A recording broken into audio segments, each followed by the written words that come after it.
Olá pessoal, meu nome é Vinícius Pimentel Ferreira, esse é o meu segundo vídeo no canal. O título desse vídeo se chama Quem é Deus? Obviamente eu não vou tratar do tema sobre quem é Deus numa perspectiva geral, mas vou centralizar a temática nos escritos de Hermes Trismegisto, no livro Corpus Hermeticum. Então, se você busca nesse vídeo um conhecimento ou alguma informação sobre Deus num contexto abrangente, não é sobre isso que eu vou falar. Eu vou tratar aqui de Deus num contexto dentro do hermetismo do Corpus Hermeticum. Dito isso, eu inicio minha comunicação dizendo que não se deve compreender Deus no hermetismo por meio de outras literaturas que não sejam o Corpus Hermeticum. A não ser que você esteja buscando uma tentativa de buscar a compreensão por meio das características que são diferentes. Porque, de fato, o Deus no Corpus Hermeticum não é semelhante às noções de Deus que nós temos nas religiões mais populares, como, por exemplo, o cristianismo. Mas como é que eu posso compreender Deus na perspectiva do hermetismo? Na perspectiva do hermetismo, para falar desse assunto, eu preciso antes tratar de dois conceitos que são fundamentais para compreender qualquer tema dentro do Corpus Hermeticum. Conceitos estes que eu já tratei no vídeo anterior, mas que eu vou tratar mais uma vez para quem não entendeu ou para quem ainda não teve a oportunidade de ver o outro vídeo. Esses conceitos são nous e logos. Eu vou começar por nous. A palavra nous, ela é uma palavra de origem grega que não tem uma tradução muito clara quando tentamos trazer para o português. Alguns autores traduzem nous para mente, alguns autores traduzem nous para inteligência e alguns autores traduzem nous também por intuição.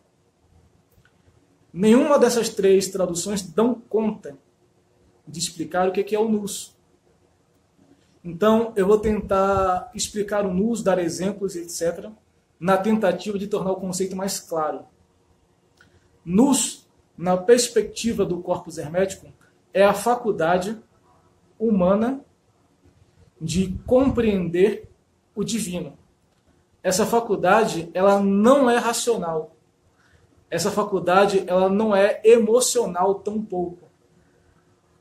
É uma faculdade que compreende o divino por meio imediato, por meio intuitivo. O que seria um conhecimento intuitivo? O conhecimento intuitivo é aquele que não parte de uma dedução, de uma racionalização, de uma investigação. Então, o conhecimento sobre Deus, ele nunca vai se dar na perspectiva do Corpus Hermeticum por meio da lógica, por meio da racionalidade. O conhecimento sobre Deus é noético, pertence ao campo da transcendência. E a única faculdade humana capaz de chegar ao transcendente é o nous. Qual é o nome dado, então, pelo hermetismo para esse conhecimento transcendente? Para essa habilidade de conhecer, ou por essa experiência de conhecer o divino? O hermetismo vai chamar de gnose. A palavra gnose também tem origem grega e significa conhecimento. Mas não é um conhecimento geral, não é um conhecimento do ponto de vista racional também, é o conhecimento noético. Sempre que no hermetismo aparecer o termo gnose, é uma referência ao conhecimento intuitivo, ao conhecimento noético, ao conhecimento sobre Deus. Explicado então que o nous é o conhecimento intuitivo ou o conhecimento imediato, um conhecimento que não é racional, o logos, que é um outro conceito importante, é o contrário disso. Ele é o conhecimento dedutivo, ele é o conhecimento mediado, ele é o conhecimento racional. O logos pode sim ser traduzido por razão ou por conhecimento que se dá por meio da linguagem. O nous não se dá por meio da linguagem. Eu vou trazer isso agora para o campo do exemplo. Quando, no meio de uma cerimônia, de um rito religioso, um sacerdote, um cerimonialista fala sobre o divino, isso é logos. Ainda está no campo da linguagem, ainda não adentra o campo do sagrado. Quando numa cerimônia religiosa eu disponho desenhos e símbolos, e velas e estatuetas, esse campo do visual, esse campo da experiência sensível, ainda é o campo do logos, não é ainda o campo do sagrado. Na perspectiva do hermetismo, o campo do sagrado é suprassensível, é transcendente, não se dá no campo da materialidade nem da linguagem. Então, a experiência que eu tenho num ritual, que é uma experiência sensível, é uma experiência do campo do logos. Ao passo que a experiência com o divino, que supera a sensibilidade, que transcende a materialidade, é uma experiência noética. Tendo explicado isso, tenham sempre em mente que, para o hermetismo, o conhecimento sobre Deus ele é noético, ele não é lógico. Mas quem é Deus no hermetismo? Deus ele é chamado no hermetismo daquele que possui todos os nomes e nenhum nome. Aquele que a tudo dá origem, da onde tudo recebe realidade. Nesse sentido, Deus ele transcende a realidade, já que ele é a fonte de toda a realidade. Nesse sentido, Deus, para o hermetismo, ele é transcendente. Deus é a fonte de tudo. Ele não tem nenhum nome pelo qual ele possa ser chamado. Deus, no hermetismo, não sente inveja, não sente raiva, não se sente ofendido, porque ele é a origem de tudo, inclusive de todas essas coisas. Deus, no hermetismo, ele não ama, mas é a fonte do amor. Deus, no hermetismo, ele não deseja, ele é a fonte de todo desejo. Deus, no hermetismo, ele não é nada a não ser a fonte de tudo. Ele é puro ato criativo, puro ato de emanação de realidade. Qualquer coisa que escape a esses conceitos não é Deus. Então, não dá para dizer, por exemplo, que um Deus que pune, na perspectiva do hermetismo, é o Deus primeiro. Porque o Deus primeiro ele é pura emanação de existência, e nada além disso. Ele transcende a nossa realidade, ele transcende qualquer noção que possamos ter de realidade, a não ser o conceito de pura emanação criativa. Explicado isso, existem uma série de entidades no hermetismo que compõem aquilo que chamamos de existência ou de criação também. A primeira entidade é o Poimandres. Poimandres é a entidade que inicia Hermes na doutrina, que mais tarde vamos chamar de hermetismo.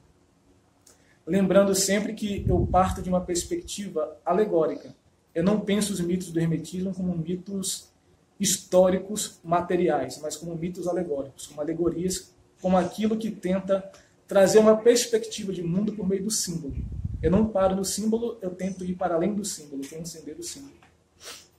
Nesse sentido, o mito de criação do hermetismo propõe que a primeira emanação de Deus, desse que é inominável, é Poimandres. Poimandres também é chamado de Nous, ou de inteligência suprema, ou de inteligência de Deus. Poimandres, ele é o guardião do mundo arquetípico. E o que seria o mundo arquetípico? O mundo arquetípico, da perspectiva do hermetismo, ele é o mundo que detém todas as informações da realidade, todos os arquétipos. A palavra arquétipo deriva do grego arché, que significa princípio. Então, o mundo arquetípico é o mundo que detém o princípio de todas as coisas. E quem é Poimandres, além do guardião do mundo arquetípico? Poimandres é uma palavra grega que significa pastor de homens. Deriva de poimen, que significa pastor ou guia. É muito comum, quando você pega um texto grego que vai se referir ao pastor de ovelhas, aquele que pastoreia no campo, com a palavra poimen.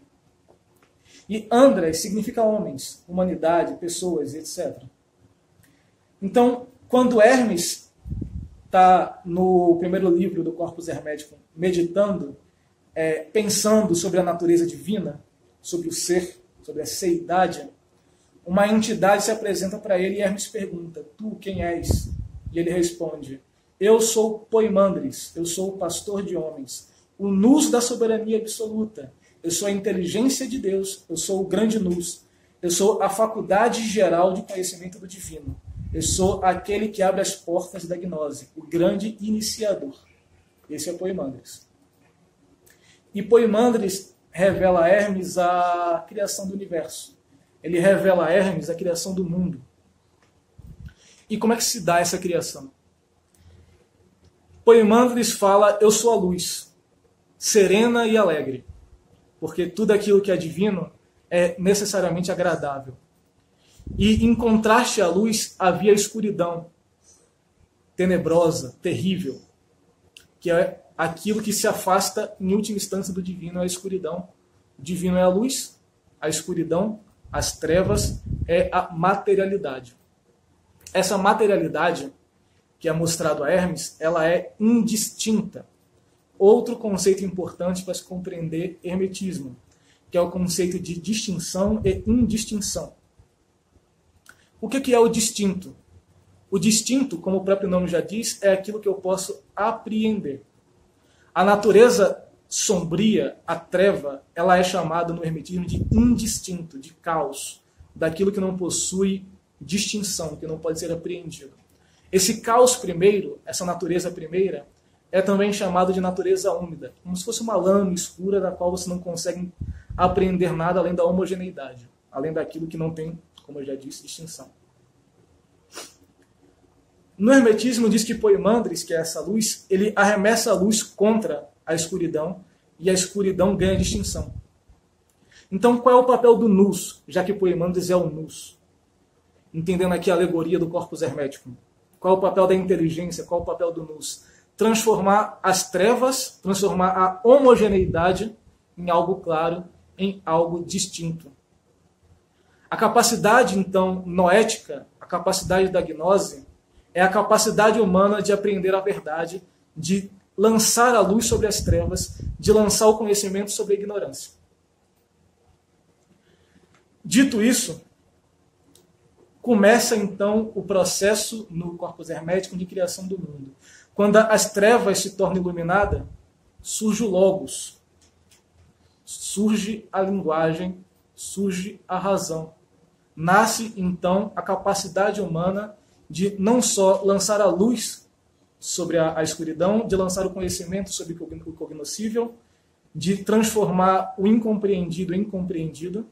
Surge também a capacidade humana de separar o homogêneo em heterogêneo, de transformar o universal em individualidade. Essa lama escura, que era toda homogênea, passa a receber individualidade. O que Hermes percebe então quando a luz toca a lama escura? Essa lama escura começa a ser separada e começam a surgir os 4 elementos que compõem a natureza. Que, para quem já estudou o mínimo de filosofia natural ou de ocultismo, sabe que é terra, fogo, água e ar. Que não são elementos mesmos. Quando se fala em terra, do ponto de vista do esoterismo, não está se falando da terra da natureza, do chão, daquela terra onde sai planta. Quando se fala de água, não se fala da água que a gente bebe. Isso tudo é símbolo, é tudo alegoria. Eu vou ter um vídeo sobre isso, não vou falar sobre isso agora. Não é importante aqui nesse momento. Quando os 4 elementos são distintos, nasce aí então o demiurgo. O que quer dizer demiurgo? Demiurgo não é um nome próprio somente, ele é uma palavra grega que detém significado. Demiurgo significa artífice, artesão, aquele que cria, aquele que produz, não do nada, mas a partir de uma materialidade pré-existente, que no caso do hermetismo são os 4 elementos. E o que o demiurgo faz? Como é que ele cria? Ele produz o mundo, ele cria o mundo material, ele organiza o mundo através da visão do mundo arquetípico, que pertence a Poimandres. Então, o demiurgo, ele olha o mundo arquetípico, ele olha a natureza primordial, e através da natureza primordial ele tenta recriar essa natureza no mundo material. Só que o mundo material ele possui uma característica que não é uma característica do mundo divino, que é o devir. O que é o devir? É a transformação, é a dissolução. Por mais que o demiurgo dê as formas ao mundo material de acordo à sua visão do mundo arquetípico, é uma característica da materialidade a dissolução, a transformação. De modo que o mundo material ele nunca será idêntico ao mundo divino, mas ele sempre será uma eterna transformação a partir das formas primeiras, que parte das formas primeiras, dos arquétipos. Tendo explicado isso, Deus, então, ele é uma fonte primordial de existência. A primeira existência que emana de Deus é a luz, é poimandres, é o luz. E essa luz, ao tocar a natureza indistinta, transformando ela em natureza distinta, cria o demiurgo, cria o logos, cria a linguagem, a coisa que separa o homogêneo e o heterogêneo. Nus e logos, poimandres e demiurgo, eles são aspectos de Deus. É bom que se evite pensar eles como entidades separadas ou outras entidades. Eles são explicados de formas separadas no mito, muito como forma de tornar essa noção teológica apreensível. Mas, ao mesmo tempo que eles são qualidades de Deus, eles são o próprio Deus. São menos divinos do que essa força primeira de pura emanação, claro. Mas eles pertencem também, eles são também Deus. São aspectos de Deus. Agora que eu expliquei a criação, se torna importante decidir como se compreende Deus, se Deus é uma entidade que transcende a realidade. Se ele transcende a realidade, ele não pode ser compreendido pela razão nem pelo logos. Então, para quem acha que pode compreender sobre a natureza divina na perspectiva do hermetismo, lendo o texto, vendo o vídeo no YouTube ou estudando filosofia, você pode utilizar esses contextos como ferramentas para se direcionar ao divino, mas você não aprende o divino pela razão nem pelo logos. Não é o caminho. Ou melhor, não se dá para chegar simplesmente seguindo apenas esse caminho. A lógica ela não dá conta da compreensão de Deus. Só pelo nous, só pela experiência. Experiência noética, experiência da gnose. Mas como é que se alcança essa experiência noética ou experiência da gnose? Como eu disse no outro vídeo, quem somos nós? Agindo de acordo ao destino que nos foi assinalado. Ou seja, seguindo o nosso ethos, o nosso propósito. E esse propósito é conhecer a nós mesmos, reconhecer a nós mesmos como divinos, reconhecer nosso papel como guardiões da natureza e buscar ao divino, buscar a Deus. Agindo dessa forma, conforme os preceitos do hermetismo, a gnose vem. Eu vejo muita gente defendendo que tem que acender uma vela, fazer um ritual, matar um bicho. O hermetismo não funciona dessa forma. O acesso a Deus se dá nas práticas diárias. O acesso a Deus se dá, a adoração a Deus, melhor dizendo, se dá em cada momento, em cada escolha que fazemos. Não se dá por meio de um rito, de uma cerimônia, segundo o hermetismo. Então, se o objetivo de alguém que se propõe ao estudo e à prática do hermetismo é chegar ao divino, chegar a Deus, a primeira coisa que essa pessoa deve pensar é em viver uma vida voltada para a prática da coisa divina, para a prática espiritualista. E essa prática, segundo o hermetismo, é seguir aquilo que é o bem. Pelo vídeo, eu não tenho muita capacidade de explicar para vocês como é que se dá essa prática. Eu aconselho que vocês leiam o Corpus Hermético e tentem entender dentro da vida cotidiana de vocês. Mas, basicamente, você tem algumas regras que são universais, que são não prejudicar o próximo, adorar a Deus, agir de forma ética, e reconhecer a si mesmo, reconhecer seu lugar no mundo, trazer o conhecimento do hermetismo a quem quer conhecer, e assim vai. O hermetismo ele é uma doutrina monoteísta, politeísta, panteísta ou panenteísta. Dizer que o hermetismo é uma doutrina monoteísta implica em dizer que o hermetismo é uma doutrina que acredita num único Deus. E que esse único Deus ele é uma entidade transcendente normalmente. Ou seja, que está fora do mundo. O hermetismo ele tem diversos deuses escritos na sua literatura. Você vai ter os 7 deuses demiúrgicos, que são os 7 planetas, Mercúrio, Vênus, Saturno, Sol e Lua nesse contexto também entra como planeta.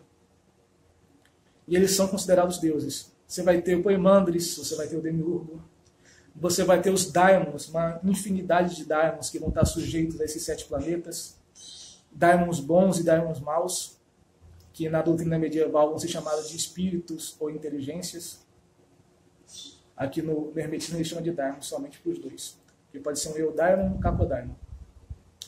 Além dos daimons, você vai ter uma série de outros deuses, e também o hermetismo ele implica que o próprio ser humano ele é uma divindade que não se reconhece como divindade, mas que é tão poderoso quanto, porque ele faz parte também do grupo dos seres divinos.